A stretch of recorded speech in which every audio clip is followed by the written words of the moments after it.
शांति तालाब का सौंदर्य एक समय की बात है।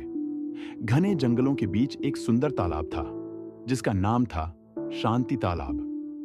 पानी इतना स्वच्छ था कि तल में बिछे रंग बिरंगे कंकड़ और मछलियों के झुंड साफ दिखते थे।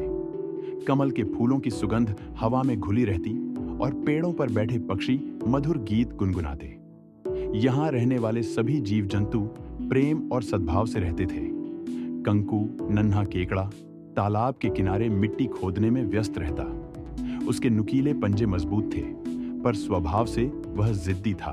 मैं अकेले ही तालाब की मिट्टी को मजबूत कर सकता हूँ, वह अक्सर दावा करता।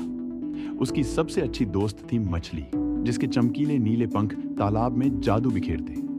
मछली बहुत डरपोक थी, छोटी सी लहर भी उसे घबरा देती। उसका छोटा भाई छोटू, एक शरारती बच्चा मेढक, हमेशा उसे परेशान करता रहता। दीदी, देखो मैं कितनी ऊंची छलांग लगा सकता हूँ, वह नटखटपन से चिल्लाता। तालाब के बुजुर्ग कमल कछुआ अपनी हरी भरी कवच पर काई जमाए धैर्य से सबको निहारता। उसकी आंखों में अनुभव की गहराई थी। समय बदलता है बच्चों, वह समझाता। आज सब कुछ शांत है, पर कल क्या होगा कोई नहीं जानता। तालाब के किनारे एक विशाल पत्ते के नीचे रहते थे गुरु मंडूक, जिनकी बुद्धिमानी पूरे तालाब में मशहूर थी। संकट आने पर ही असली मित्रता की परख होती है, वह अपने शिष्यों को उपदेश देते। आकाश में नीलकंठ नामक एक राजीवस किंगफिशर उड़ता, जो दूर दूर तक की खबरें लाता। एक दिन उसने चेतावनी दी, मेघों ने इस बार बारिश से मुंह मोड़ लिया है, सूखे का खतरा है। संकट की शुरुआत धीरे धीरे तालाब का पानी सूखने लगा। कमल के फूल मुरझा गए और मछलियां तंग होकर इधर उधर भटकने लगी। छोटू ने मासूमियत से पूछा, दीदी पानी कहाँ गया? मछली की आंखों में आंसू थे। पता नहीं, पर डर लग रहा है। कंकु ने अपने पंजों से मिट्टी खोदकर तालाब को गहरा करने की कोशिश की, पर अकेले का प्रयास व्यर्थ था। कमल कछुआ ने सलाह दी, पूर्व दिशा में एक नदी बहती है, अगर हम वहां से पानी ला सकें तो तालाब बच सकता है। सभी जीव इकट्ठे हुए। गुरु मंडूक ने घोषणा की, एकता में बल है, हमें नदी तक एक नहर खोदनी होगी। नीलकंठ ने मार्गदर्शन का जिम्मा लिया, मैं ऊपर से रास्ता दिखाऊंगा। साझा प्रयास काम शुरू हुआ। कंकु ने अपने पंजों से कठोर मिट्टी फाड़ी, कमल कछुआ अपनी पीठ पर मिट्टी ढोकर दूर फेंकता, मछली और छोटू पानी के अंदर रास्ता साफ करते। नीलकंठ आकाश से चिल्लाता, थोड़ा बाएं मुड़ो, वहां एक बड़ा पत्थर है। परंतु थकान और गर्मी ने सभी को चिड़चिड़ा बना दिया।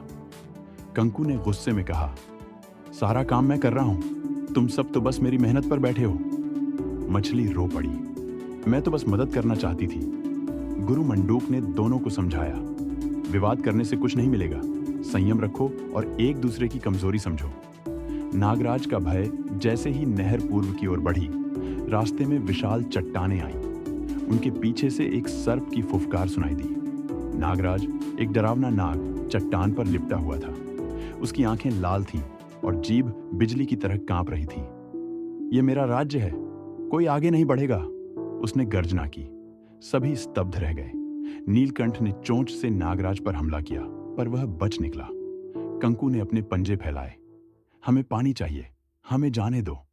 नागराज ने जहरीले दांत दिखाए, तुम्हारी मौत चाहिए? तभी कमल कछुआ ने मछली को अपने कवच के नीचे छुपा लिया। डरो मत, उसने कहा, शक्ति से नहीं बुद्धि से लड़ो।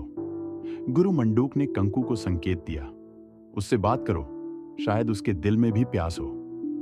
मित्रता की जीत। कंकु धीरे धीरे नागराज के पास गया। तुम भी प्यासे होगे ना? इस सूखे ने सबको तरसाया है, अगर हम साथ मिलकर काम करें तो नदी का पानी सबके लिए होगा। नागराज की आंखों में अचानक चमक आई। वह बोला, मैंने कभी किसी पर भरोसा नहीं किया, पर तुम्हारी बात में सच्चाई है। उसने एक रहस्य बताया, इन चट्टानों के नीचे एक बड़ा पत्थर है, उसे हटाओ तो पानी अपने आप बहने लगेगा। सभी ने मिलकर जोर लगाया। कंकु ने पंजों से पत्थर खोदा, कमल ने धक्का दिया, नागराज ने अपने शरीर से लपेटकर पत्थर हिलाया।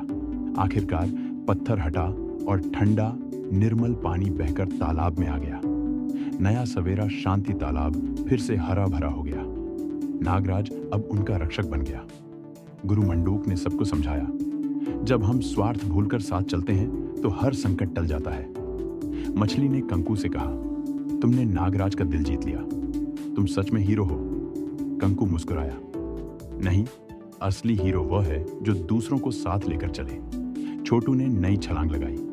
अब कभी सूखा नहीं आएगा, क्योंकि हम सब साथ हैं। नैतिक शिक्षा। अकेलेपन की दीवारें टूटती हैं जब साथ देने वाले हाथ बढ़ते हैं। भले ही रास्ते में कांटे हों, पर सच्ची मित्रता की रोशनी हर अंधेरे को मिटा देती है।